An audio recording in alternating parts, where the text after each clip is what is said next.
So there's a question that bugs me though, when the miracle doesn't happen. Like if you grew up not going to church like me, then you probably weren't exposed to like conversations about miracles very often. Like we didn't sit around the dinner room table at my house and talk about this stuff. It just wasn't part of my life. But if you did grow up in church, then miracles might have been a regular part of your conversation. People testified a parking spaces opened up at the mall, and that house that, I wanted to buy, I got it for the price I shouldn't have ever got it for, that person. And of course you get all the more serious stuff too. The cancer that was cured, the church floor that collapsed at a concert without killing anyone, which happened in our city a few years ago, all of those stories. But then there are the times when the miracles don't happen.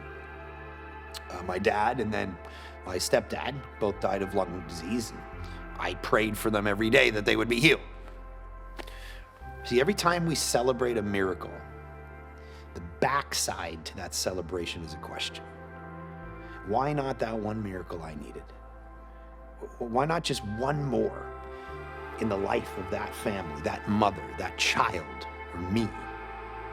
And the tension is present in the story of water being turned into wine. See, it shows us that we can't control God, that we don't get to tell God what to do and when he's going to heal somebody. Remember, Mary comes and she says, hey, can you turn the water into wine? Hey, let's get some more wine here.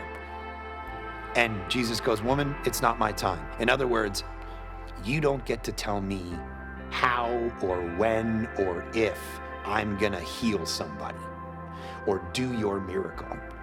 Jesus sat in the garden and said, Father, can you take this cup of suffering from me? And God's answer was, no.